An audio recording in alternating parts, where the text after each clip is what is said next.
¿Cómo están todos? Bienvenidos a otro episodio de la Arboleda Sagrada. En este video, como les había prometido, veremos el tema del tabernáculo y cómo representa a Jesucristo y testifica de él. Si ustedes son nuevos al canal, les invito a que puedan suscribirse al hacer clic en el botón que se encuentra abajo.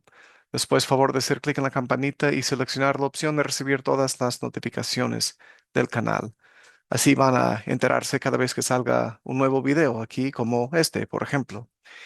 Les invito a que vean los otros videos también que están disponibles aquí. Así van a poder aprender bastante sobre varios temas diferentes sobre el Evangelio. Hermanos, les recuerdo que este tema del día de hoy salió de otro video o de otro tema que compartí con ustedes la semana pasada. Fue el tema de los 5 convenios que hacemos en la investidura del templo y dónde se hallan estos convenios en el tabernáculo de Moisés. Muy bien, veamos cómo voy a presentar este tema para ustedes. Por lo que estoy pensando, haremos 3 videos para que no tengan que ver un solo video muy largo. Lo voy a dividir. La división será así, es lo que tengo planeado. Primeramente, y es lo que vamos a ver el día de hoy, el patrón divino, el tabernáculo como una semejanza de Cristo, el muro o la puerta del atrio, el altar de los holocaustos y la fuente de bronce. Es lo que vamos a ver en el primer video. Después seguiremos con el video número 2, donde vamos a tratar específicamente la puerta del templo, perdón, del tabernáculo propio, la mesa de los panes de la proposición, el candelabro de oro, el altar de incienso y luego el arca del convenio. En el tercer video vamos a ver las sagradas vestiduras del sumo sacerdote, la santa unción y luego una conclusión para toda la serie. Muy bien, así vamos a hacerlo. Comencemos con nuestro tema del día de hoy. Y me harán un santuario, le ordenó el Señor a Moisés mientras estaban frente a frente en el monte Sinaí. Y yo habitaré entre ellos. Así dice la escritura en Éxodo 25, el versículo 8. Ese santuario sagrado sería un templo portátil para el Israel errante, llamado de diversas maneras como la tienda del testimonio en Números 9:15 o el tabernáculo del testimonio. Todo lo relacionado con esta casa de aprendizaje y revelación se centra en la enseñanza del Evangelio de Jesucristo y en dar testimonio de su papel como redentor. Hablando del patrón divino, cada parte de este templo en el desierto debía construirse según el modelo divino que Moisés vio en el Sinaí, como aprendemos en Éxodo 25:9 y también versículo 40. Nada se dejaba a la imaginación del hombre. Cada detalle de su construcción necesariamente debía provenir de aquel Dios cuya casa era, pues en todo debía enseñar y testificar de él. El tabernáculo en el desierto era para el antiguo Israel como uno de nuestros templos modernos lo es para nosotros. ¿Qué era? Era en un sentido una casa de oración, una casa de ayuno, una casa de fe, una casa de instrucción, una casa de gloria, una casa de orden, una casa de Dios, como nos enseña Doctrina y Convenio 109, versículo 8. Era una casa santificada y consagrada a fin de que el Hijo del Hombre tuviera un lugar para manifestarse a su pueblo. Así era el tabernáculo antiguo, igual que un templo moderno. Así aprendemos en Doctrina y Convenio 109, versículo 5. Debía ser un lugar de santidad, un lugar donde su santa presencia estuviera continuamente allí y un lugar donde no se permitía entrar ninguna cosa impura. Pueden ver Doctrina y Convenios 109, 12 y 13 y el versículo 20 para aprender un poquito más sobre eso. El Señor en verdad aceptó su casa y se ve la evidencia en que el Señor aceptó los esfuerzos de Israel en la construcción de este santuario en el desierto con un fuego que salió de la presencia de Jehová y consumió el holocausto y las grasas que estaban sobre el altar en presencia de todo el pueblo cuando se inauguró el sistema de sacrificios en ese lugar. Así leemos en Levítico 9, 23 y 24. Esa señal de aceptación divina fue experimentada por Gedeón como una confirmación de la aceptación del Señor de su sacrificio y de su llamado a guiar a Israel a la batalla contra los madianitas. Vemos en Jueces 6, 21, por ejemplo. También por Manoa y su esposa al afirmar la promesa del ángel de que tendrían un hijo llamado Sansón, Jueces 13, 20. Por David también se vio esa aceptación, quien hizo sacrificio en la era del monte Moría, perdón, para detener la plaga, como leemos en 1 Crónicas 21-26. También por Salomón, en la dedicación de su templo, segundo Crónicas, capítulo 7, versículo 1. Y por supuesto por Elías, cuando disputó con los sacerdotes de Baal.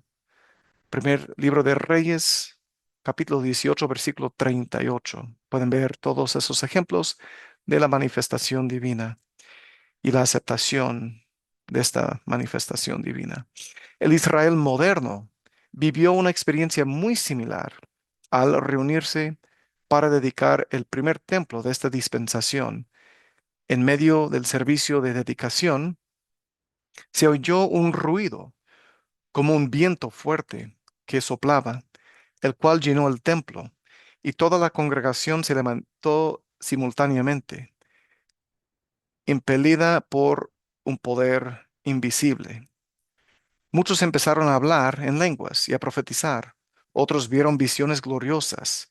Y yo, dijo José Smith, vi el templo lleno de ángeles y este hecho lo declaré a la congregación. La gente del vecindario acudió corriendo al oír un sonido inusual en el interior y al ver una luz brillante como una columna de fuego que descansó sobre el templo, y se asombraron de lo que estaba sucediendo. Esta cita que acabo de leer, que ven en la pantalla, viene en dos partes. Primeramente, la historia de la iglesia, son 7 volúmenes. El volumen 2, la página 428, pero pueden leerlo nuevamente si ustedes quieren en el manual de enseñanzas de los presidentes de la iglesia, el manual de José Smith, la página 326. Sigamos. Así como la verdadera, hablando del tabernáculo como una semejanza de Cristo, así como la verdadera adoración se centra en Cristo, la adoración de Israel debía centrarse en el templo como su representación terrenal. El tabernáculo, una estructura costosa y preciosa en medio de un desierto árido, prefiguraba a Cristo, quien de igual modo contrastaría con su entorno. En el tabernáculo, Dios y el hombre se encontrarían. Allí Israel hallaría redención, perdón, restauración y comunión.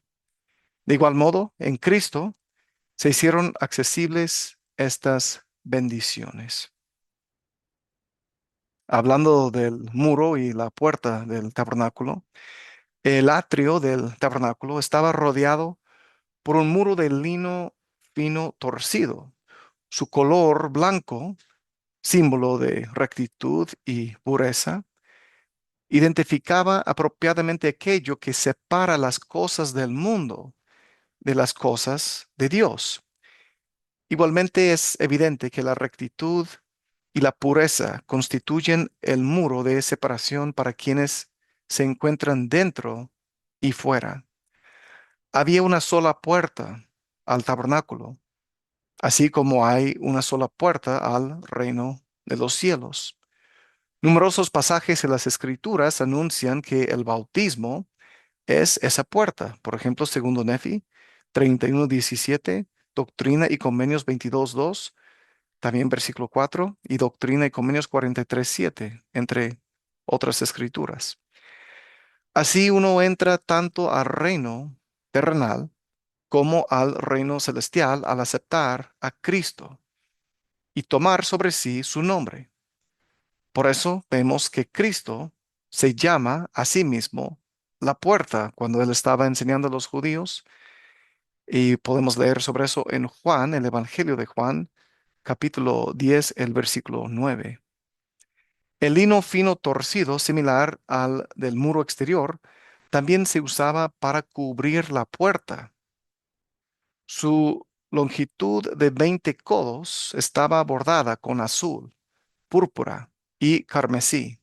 Podemos leer sobre eso en Éxodo 27, los versículos 16 y 17.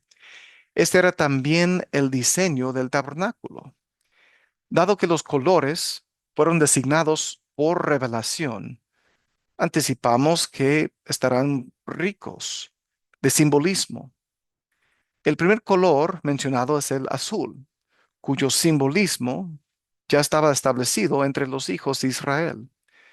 Después de que un hombre fuera apedreado por recoger leña en el día de reposo, se mandó al campamento de Israel que hiciera flecos en los bordes de sus vestidos y pusieran en cada fleco de los bordes un cordón de azul. Así dice Números 15:38. Este cordón del color del cielo debía ser un recordatorio constante de su obligación de obedecer la voluntad celestial. El azul conlleva una sensación de descanso y paz, un descanso y una paz que el hombre solo disfruta cuando alinea su vida con los principios del cielo, la obediencia, ¿cierto? El siguiente color mencionado fue el púrpura. El tinte púrpura, al ser escaso, era costoso y por lo tanto se asoció con la realeza y la riqueza, gran riqueza. Para Israel era un recordatorio de su pertenencia a la familia real o celestial, así como de las abundantes bendiciones que guardaban a los herederos justos. El carmesí, o rojo de color de sangre, simboliza la sangre del cordero y servía como recordatorio constante de la necesidad de la expiación. El orden de estos colores, azul, púrpura y carmesí, se repite al menos 24 veces en la descripción del tabernáculo. Se presume que su simbolismo es constante. En relación con Cristo, podemos decir que el azul nos presenta al hombre celestial, al Hijo de Dios. El púrpura nos recuerda que Él es el Rey de Reyes y el carmesí da testimonio de la ofrenda de sangre del siervo sufriente. La combinación de los colores sugiere la unión de la obediencia, el poder celestial y la sangre del sacrificio. Ahora, volviendo a la puerta misma, cabe destacar que siempre debía estar ubicada en el lado este del tabernáculo. Los primeros rayos del sol siempre iluminarían la puerta. Esta luz celestial revelaría así la belleza de la puerta multicolor, del mismo modo que la luz del cielo revela a Cristo como el camino y la verdad y la vida, y el único camino para venir al Padre, tal como leemos y aprendemos en el Evangelio de Juan, capítulo 14, versículo 6. Hablemos del altar de los holocaustos. Justo frente a la puerta, dentro del atrio del tabernáculo, estaba el altar de bronce. Era portátil y medía apenas 5 codos de longitud y de anchura y 3 codos de alto. Estaba hecho de tablones de madera de acacia recubiertos de bronce. Su interior era hueco. Salían de cada una de las esquinas del altar cuernos que, al igual que el altar, estaban hechos de madera de acacia recubiertos de bronce, como podemos leer en Éxodo capítulo 27, los versículos 1 al 8. Todo lo relacionado con el altar era simbólico y, como en todo el tabernáculo, su simbolismo se centraba en Cristo. La madera de acacia es un roble duro y oscuro, muy duradero. En la Septuaginta, en otras palabras, el Antiguo Testamento traducido de hebreo a griego, nuevamente la palabra se le conoce como la Septuaginta. En la Septuaginta se traduce acertadamente como madera incorruptible. El bronce es extremadamente resistente al fuego y así parece un símbolo apropiado para quien sufrió y fue probado en todo. El altar estaba un poco elevado para prefigurar la expiación del Cordero de Dios en el monte Gólgata. Claramente este altar, donde se realizaban las ofrendas para buscar la aceptación divina y el acceso a la presencia del Señor, fue el centro de la atención al entrar en el atrio del Señor, siendo el holocausto o el sacrificio el símbolo más perfecto de la expiación de Cristo. La colocación del altar de bronce dramatizaba la expiación y el papel de Cristo como el enfoque central de toda adoración religiosa verdadera. Así como nadie podría regresar a la presencia de Dios salvo por la expiación de Cristo, tampoco nadie podría entrar al lugar santo ni al lugar santísimo sin haber obtenido primero acceso mediante el nombre de Cristo y en virtud de su sacrificio. Por lo tanto, ahí la ubicación apropiada del altar del holocausto. El cuerno es un símbolo de poder. Por lo tanto, los 4 cuernos representan la naturaleza universal de la expiación.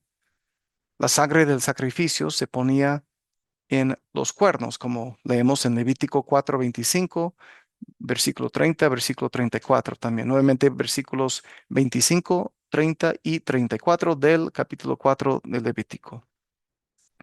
Al asirse a estos cuernos, una persona podía encontrar asilo y seguridad. Primer Reyes 1:50, también capítulo 2, versículo 28.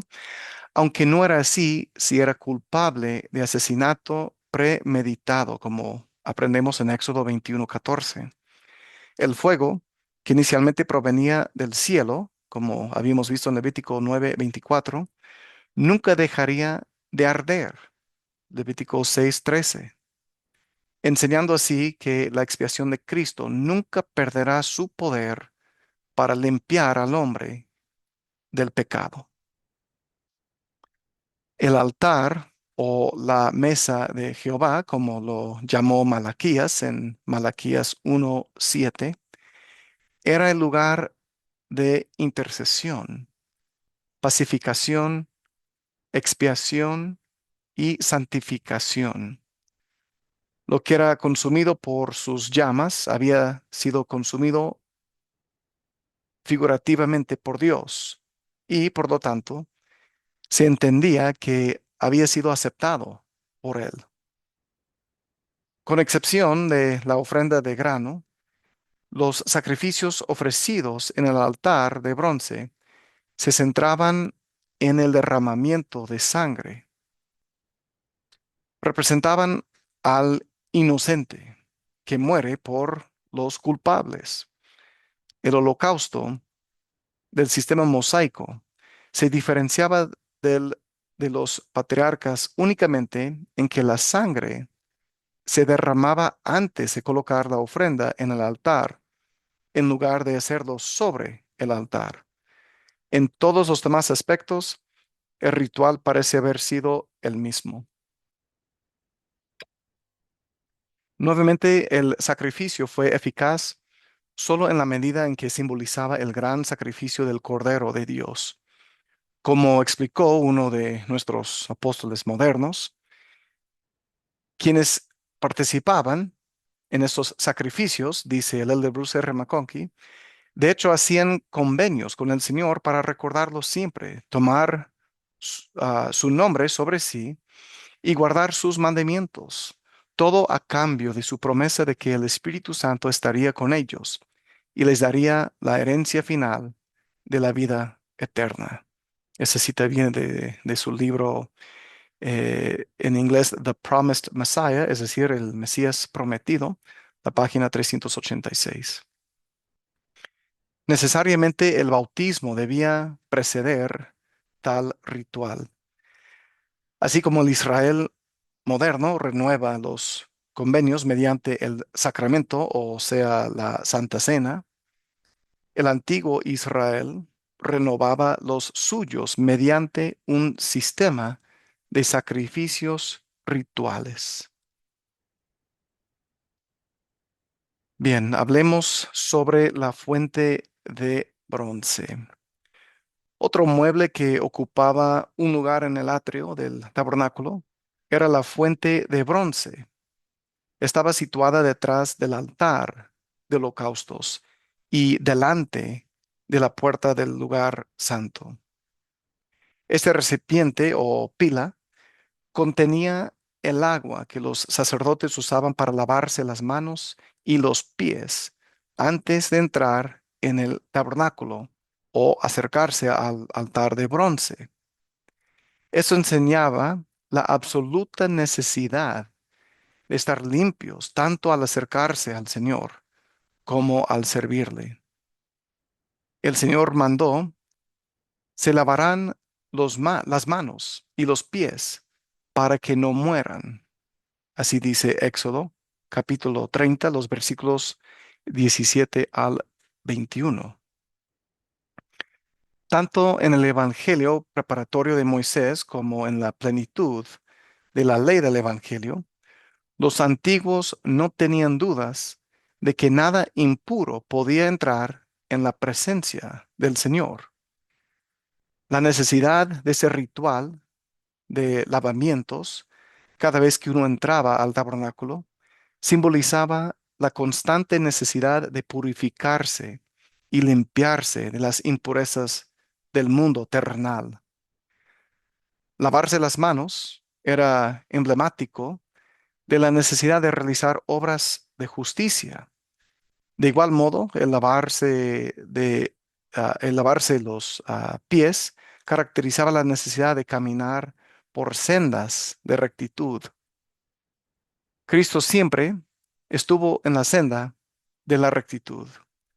Él dijo, un ejemplo entre varios, pero él dijo, porque el que me envió conmigo está, no me ha dejado solo el Padre, porque yo hago siempre lo que a él le agrada. Así dijo en Juan, el Evangelio de Juan, capítulo 8, versículo 29. También a Cristo se le conoce como el sumo sacerdote que no tenía pecado. Obviamente Él es el Cordero sin mancha. Pero dice en Hebreos capítulo 4 versículo 15, porque no tenemos un sumo sacerdote que no pueda compadecerse de nuestras flaquezas, sino uno que fue tentado en todo según nuestra semejanza, pero sin pecado. Así que todo esto simbolizaba la rectitud que uno, o la limpieza, la pureza que uno debería tener y lo que Cristo en verdad hacía día tras día de su vida y debemos hacer lo mismo. Muy bien, mis queridos hermanos, han pasado 20 a 25 minutos, algo así, pero como les dije, quería hacer algo más corto que un video más largo. Son dos videos más que les voy a compartir de las otras cosas u otros muebles dentro de lo que es el tabernáculo. Así que hemos terminado con este primer video sobre cómo el tabernáculo representa a Jesucristo. Díganme, por favor, qué piensan ustedes? ¿Qué pensaron del video? ¿Qué es lo que aprendieron el día de hoy? ¿Algo les llamó la atención más que otra cosa? Dejen por favor sus comentarios en la sección que se encuentra abajo. Y favor de dejarme un like aquí en el video para que esto ayude al algoritmo del canal y así YouTube pueda sugerir mis videos a los demás para que más personas puedan aprender sobre estas cosas que espero que les estén edificando. Les recuerdo también, hermanos, que el día de ayer salió el capítulo 2 del nuevo podcast sobre Jesús el Cristo, el libro escrito por James E. Talmage. El capítulo 2 trata la preexistencia y la preordinación de Jesucristo. Así que espero que puedan disfrutar de este video. Pondré un enlace al final, mejor dicho, la imagen para que hagan clic ahí si quieren verlo. Y de nuevo, si no vieron el otro video que saqué la semana pasada sobre los 5 convenios que hacemos en la investidura del templo y dónde se hallan estos convenios en el tabernáculo de Moisés, les invito a que lo vean. Nuevamente pondré otra imagen para este video al final para que hagan clic y así lo podrán ver. Mis queridos hermanos, como siempre, espero que aquí en este canal, La Arboleda Sagrada, ustedes hayan hallado nuevamente su lugar apartado y especial para aprender más sobre el Evangelio de Jesucristo. En este caso específico, el día de hoy, sobre el tabernáculo como un símbolo de Jesucristo. Nos veremos en el próximo video aquí en La Arboleda Sagrada. Espero tener el video número 2 sobre este tema para el próximo domingo, así que estén pendientes, por favor. Ahora bien, hermanos, hagan clic en una de las imágenes para que puedan ustedes seguir viendo el tema que gusten. Un abrazo muy fuerte a todos ustedes, que tengan un excelente día el día de hoy. Muchas gracias. Cuídense mucho. Nos vemos. Chao.